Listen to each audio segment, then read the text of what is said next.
It is 6 a.m. and developing right now on Denver7 News. Colorado's first gentleman is hospitalized for COVID-19 complications. We're live with what we know at this hour. The country's most populous state is now under strict stay-at-home orders. I think it was inevitable until a vaccine comes. But the order is being met with defiance. These closures and stay-at-home orders are flat out ridiculous. Plus, Christmas cheer crushed. Right across here's where they broke them. Hand-built holiday displays targeted in the metro. It's just real disheartening. And 4 easy ways to help you shop small this holiday season. A great way to support a small business and get a unique gift for someone you love, of course, this year. We're all looking for that, and we'll have that story coming up. Good morning. Thank you for starting your week with us. I'm Nicole Brady. And I'm Brian Sanders. Good morning to you. Great weather if you are shopping in person. Maybe you're late to get up the holiday lights this year. That weekend warm-up that we saw will continue, Katie. And even warmer for Tuesday and Wednesday. This morning we're waking up to clear skies, relatively calm winds here in town, and then temperatures this afternoon will climb to the upper 50s to right around 60 degrees. It'll stay above average through at least Wednesday, and then our next storm is set to roll in by the end of the week. But in the meantime, we're waking up to temperatures in the low 30s. It's still chilly out there with winds sustained from the west-southwest at 10 miles per hour, making those wind chill values at the airport feel like we're in the low 20s. But your hourly planner for the metro area by 10 o'clock will be at 47 degrees, lunchtime 56 with daytime highs in the high 50s to right around 60 degrees in town, 40s into the mountains, and then some near record warmth for the next couple of days. We are tracking our next system set to bring a little bit of light snow to the metro area. We'll talk more about that coming up in just a bit.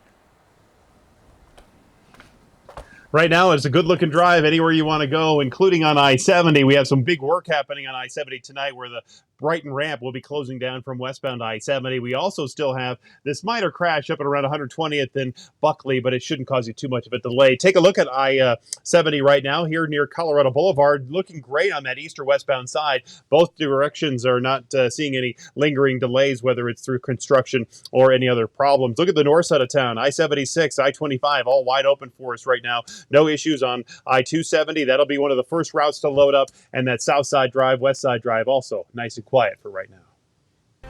This morning, Governor Jared Polis's partner Marlon Reese is in the hospital after developing worsening COVID-19 complications and symptoms. Both Reese and Governor Polis tested positive for the virus 9 days ago. Denver7's Eric Lufer joins us live. And Eric, right now the governor himself is not experiencing any new symptoms.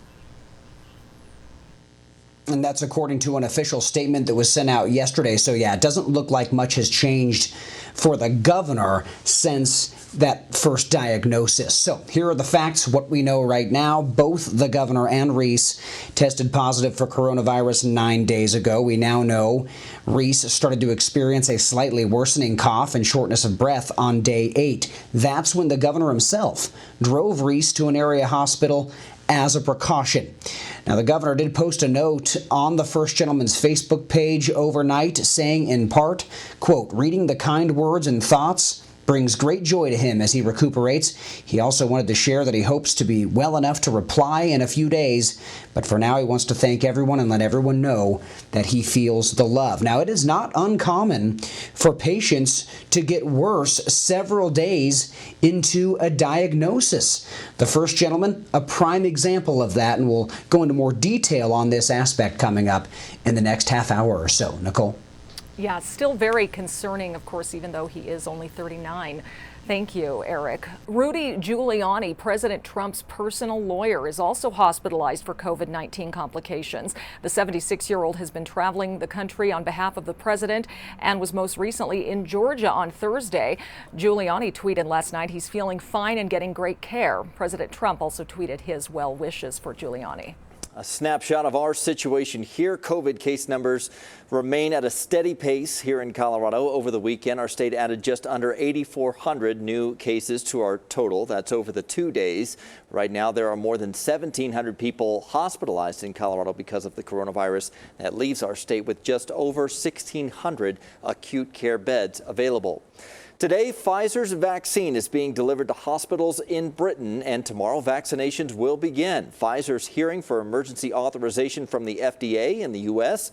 happens Thursday, and if it's approved, Colorado could get its first vaccines by the end of the week. The state has ordered more than 46,000 doses, which will first go to healthcare workers and people living in nursing homes. Well, new overnight, almost all of the state of California is waking up to new stay-at-home orders this morning to stop the rising spread of coronavirus. It comes as a new COVID record is broken. Here's ABC's Mona Kosar-Abdi.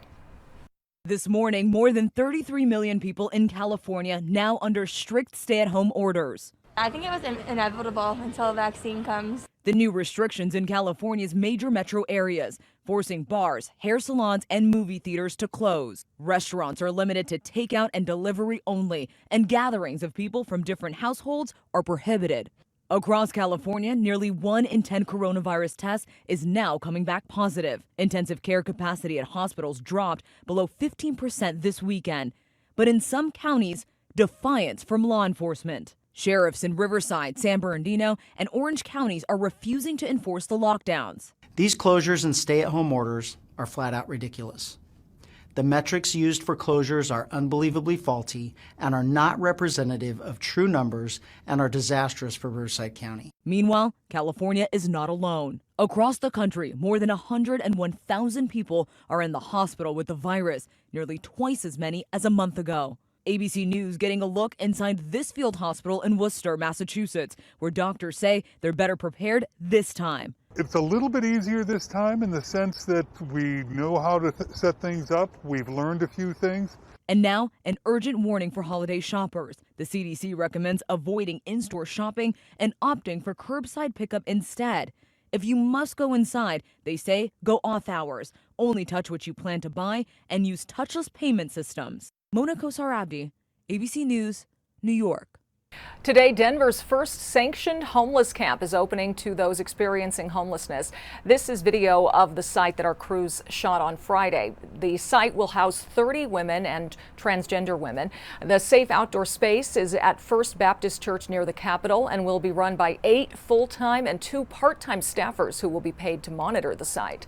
A second safe outdoor space will open a week from today. It's at the Denver Community Church's Uptown campus at 16th and Pearl. It will house up to 40 men, women, couples, and also pets. The Broncos just can't seem to get over the hurdle that is the Kansas City Chiefs. It is now 11 straight losses against their division rival.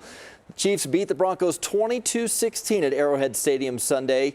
Drew Lock returned at quarterback for the Broncos after their COVID mess last week, but he wasn't able to do enough to pull out the win. They actually had a lead in the second half, but the Broncos now fall to 4-8 on the season. They travel to take on the Carolina Panthers on Sunday. Meanwhile, Denver7 is your home for Monday Night Football tonight. The Buffalo Bills take on the San Francisco 49ers. It's a home game for the 49ers, but because of COVID restrictions in California, that game will be played in Glendale, Arizona, home of the Cardinals. Coverage starts at 6 o'clock right here on Denver7. A special edition of Denver7 News will air immediately afterwards.